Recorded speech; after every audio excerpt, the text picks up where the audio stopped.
ایک دفعہ کا ذکر ہے کہ بغداد شریف میں ایک نہایت ہی پرہیزگار اور نیک عورت رہا کرتی تھی۔ اللہ تعالیٰ نے اس کو قسمت سے ایک ہی بیٹا عطا کیا تھا اور وہ اپنے بیٹے سے بے انتہا محبت کرتی۔ وہ بہت ہی زیادہ نیک تھی اور جانوروں سے اتنی محبت کرتی کہ اگر کسی جانور کو مشکل میں دیکھتی تو اسے اپنے گھر لے آتی۔ ایک بار ایسا ہوا کہ وہ راستے سے گزر رہی تھی۔ اس کو سڑک پر ایک پیاسا کتا نظر آیا جو پیاس کے مارے بلک رہا تھا۔ وہ اس کے قریب گئی لیکن آس پاس کوئی بھی پانی کا کنواں نہ تھا۔ عورت نے اس چھوٹے سے کتے کو اٹھا لیا اور اپنے گھر لے آئی اور اس کو پانی پلایا۔ وہ کتا اس کے گھر میں ایک فرد کی طرح رہنے لگا۔ وہ جانوروں پر تو ویسے ہی مہربان تھی، لیکن ایک چھوٹا سا کمسن کتا جب اس کے گھر میں آیا تو اس عورت کا بیٹا کتے سے حسد کرنے لگا کہ میری ماں مجھ سے محبت نہیں کرتی اور اس حقیر جانور سے محبت کرتی ہے۔ غرض یہ کہ وہ اس سے حسد کرنے لگا اور اپنی ماں کا دشمن بن گیا، اور یہ دشمنی طویل ہوتے ہوتے اس مقام تک پہنچ گئی کہ وہ اپنی ماں سے بدلہ لینا چاہتا تھا اور چاہتا کہ کسی طرح میں اپنی ماں کو ختم کر دوں، لیکن اس جگہ رہ کر وہ اپنی ماں کو کوئی نقصان نہ پہنچا سکتا تھا، کیونکہ اس کی ماں کی عزت کرنے والے وہاں بے انتہا تھے، کیونکہ وہ نیک اور بیوہ ہو کر اپنے کردار کو بچانے والی خاتون تھی۔ وہ کتا اپنی مالکن سے بہت محبت کرتا۔ کہتے ہیں کہ کتا وفادار جانور ہے، لیکن انسان اس کے ساتھ مہربانی سے پیش آئے تو وہ اس کے لیے جان بھی دے سکتا ہے۔ جس طرح اس کا بیٹا بڑا ہوتا گیا اسی طرح کتا بھی بڑا ہوتا گیا، اپنی مالکن کے آگے پیچھے پھرتا۔ ایک دن بیٹا اپنی ماں کے پاس بیٹھا ہوا تھا۔ اس کی ماں نے کہا، بیٹا عید الاضحیٰ آنے والی ہے اور اللہ تعالیٰ نے ہمیں اتنا نوازا ہے کہ قربانی ہم پر جائز ہے۔ بیٹا جو دل ہی دل میں ماں سے نفرت کرتا تھا وہ سوچنے لگا کہ میرا بس چلے تو میں تیری ہی قربانی کر دوں۔ بیٹا اوپر سے ماں سے کہنے لگا کہ کیوں نہیں، ہم اتنی طاقتور گائے لے کر آئیں گے کہ پورا علاقہ دیکھتا رہ جائے گا۔ اس کی ماں نے کہا کہ بیٹا دکھاوے کے لیے قربانی نہ کرنا، قربانی تو خالص اللہ تعالیٰ کی خوشی کے لیے کی جاتی ہے، اور اللہ کے پاس ہمارے جانوروں کا گوشت یا خون نہیں جاتا بلکہ ہماری نیت جاتی ہے، اور وہ جانور ہمارے حق میں اللہ تعالیٰ کے حضور انشاءاللہ دعا کریں گے۔ عید کے دن بہت قریب آ گئے تھے اور بیٹا دل ہی دل میں پریشان تھا کہ مجھے کسی طرح ماں کو اس گھر سے نکالنا ہے۔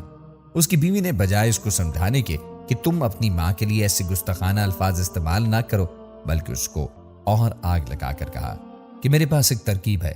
اس نے کہا بتاؤ۔ بیوی کہنے لگی کہ جس دن گائے کی قربانی ہوگی اس دن تم اپنی ماں کی گردن پر چھری پھیر دینا، تم قصائی کو نہ بلانا اور گائے کو خود ذبح کرنا۔ ہم خاموشی سے اسے گھر میں جو ایک تہخانہ ہے وہاں جا کر تمہاری ماں کی لاش کو دفنا دیں گے اور کسی کو پتہ بھی نہ چلے گا۔ اگر ایسا ہو جائے تو کیا بات ہے، ساری جائیداد جو اس کے نام ہے وہ میرے پاس آ جائے گی۔ عید کا دن آ گیا۔ وہ نماز پڑھ کر آیا اور کہنے لگا کہ ماں مجھے گائے کی قربانی کرنی ہے، مجھے اجازت دو۔ ماں نے کہا کہ بالکل شروع کر دو اور سنت کو زندہ کرو، اللہ تعالیٰ اس قربانی کو قبول کرے۔ بیٹا دل ہی دل میں ہنس رہا تھا اور بہو بھی قریب کھڑی تھی۔ گھر کو چاروں طرف سے اس نے بند کر دیا تھا تاکہ کوئی بھی اس کی ماں سے ملنے نہ آ سکے۔ جو کوئی بھی آتا دروازہ کھٹکا کر چلا جاتا۔ اب وہ پوری طرح سے تیار تھا، یہ گائے کی قربانی کرے۔ اس کی ماں ایک طرف کھڑی تھی۔ اس نے ماں سے کہا کہ تم ذرا قریب آ کر گائے کے سر پر ہاتھ پھیر دو۔ ماں پیار سے اپنے کتے کو دیکھ رہی تھی۔ بڑی عجیب بات تھی کہ کتا بڑا بے چین تھا اور اپنی مالکن کے آگے پیچھے پھر رہا ہے۔ اس کے آگے آ کر اپنا سر اس کی ٹانگوں سے رگڑ رہا ہے۔ اس نے کہا کیا ہوا، اتنا پریشان کیوں ہے؟ کتا اپنی مالکن کو روکتا اور آگے بڑھنے سے روک دیتا کہ نہیں، اپنے بیٹے کے پاس نہ جاؤ، لیکن ماں اپنے بیٹے کے پاس آ گئی۔ جیسے ہی بیٹے نے گائے کی گردن پر چھری چلائی اور وہ تڑپنے لگی، خون کھولنے لگا، اسی وقت جیسے ہی اس کی ماں جھکی اس نے اپنی ماں کی گردن پر بھی چھری چلا دی۔ ایک طرف گائے تڑپ رہی تھی اور دوسری طرف اس کی ماں تڑپ رہی تھی۔ جب ایک ماں کو اس کے بیٹے نے ذبح کیا تو پورا عرش ہل رہا تھا۔ وہ ماں اپنے بیٹے کو حسرت سے دیکھ رہی تھی لیکن کچھ کہہ نہیں پا رہی تھی کیونکہ جس کی گردن اس کے ساتھ نہ تھی۔ وہیں تڑپ تڑپ کر ماں نے کلمہ پڑھا اور دم توڑ گئی۔ لوگ پریشان ہو گئے ہوں گے کہ یہ کتا کبھی بھونکتا تو نہیں تھا لیکن آج اتنا بھونک رہا ہے کہ جیسے کسی نے شدید ظلم کیا ہو۔ اس کی بیوی نے اشارہ کیا کہ اس کتے کو بھی مار ڈالو۔ اس نے اسی وقت اس کتے کی گردن پر چھری چلا دی۔ چھری اتنی تیز تھی کہ 1 منٹ بھی نہ لگا اور وہ کتا بھی دم توڑ گیا۔ اب وہ اپنی بیوی سے کہنے لگا کہ ذرا اس گائے کا خیال رکھنا، میں ماں اور کتے کو نیچے تہخانے میں دفنا کے آتا ہوں۔ وہ گناہ عظیم کر چکا تھا اور وہ سوچ رہا تھا کہ اس کی زندگی عیش و عشرت میں گزرے گی، لیکن نہیں، اسی رات اس پر عذاب کا سلسلہ شروع ہوا۔ وہی کتا جو اپنی مالکن سے بے انتہا محبت کرتا تھا اس کے خواب میں آنے لگا۔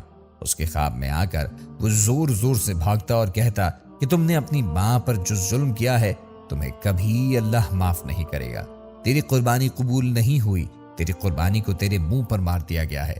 یہ خواب اس نے پہلی رات اٹھ کر دیکھا تو بیٹھ گیا۔ اس کی بیوی کہنے لگی کیا ہوا؟ وہ کہنے لگا کہ کچھ نہیں، چپ کر کے سو جاؤ، ابھی تو شروعات تھی۔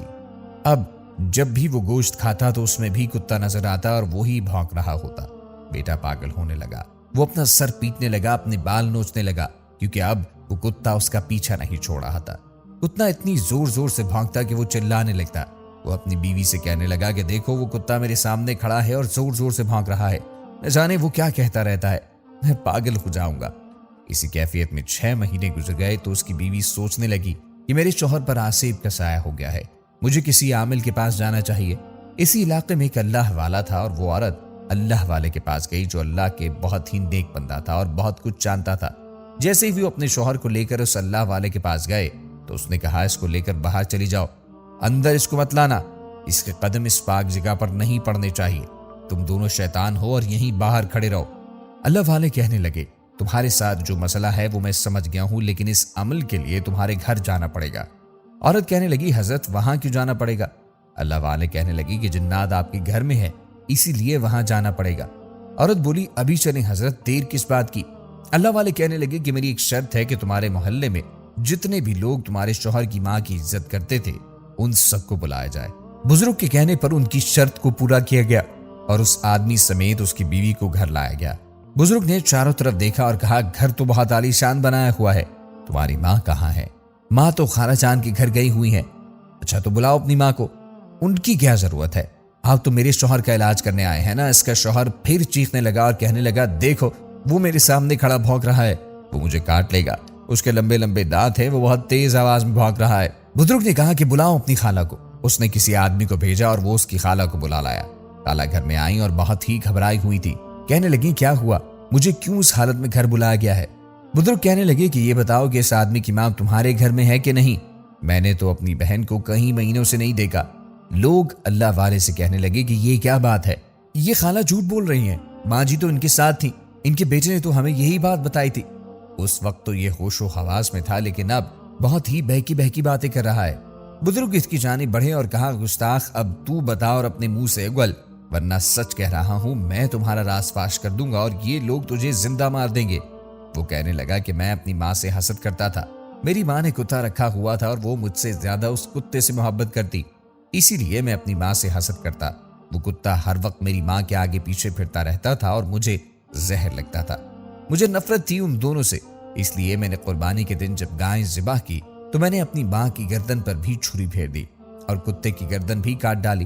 میں نے اس کتے کو اور اپنی ماں کو ایک ساتھ دفن کر دیا۔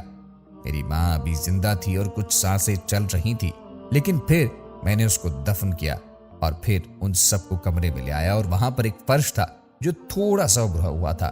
اس فرش کو وہ کھودنے لگا اور کہنے لگا دیکھیں یہ ہے میری ماں اور یہ ہے وہ کتا۔ بزرگ نے اس کی ماں کی لاش کو باہر نکلوایا اور اس کی نماز جنازہ ادا کی گئی۔ اس عورت کے جسم کو دفن کیے 6 مہینے ہو گئے لیکن بالکل ٹھیک تھا اور کوئی بھی کیڑا نہیں پڑا تھا۔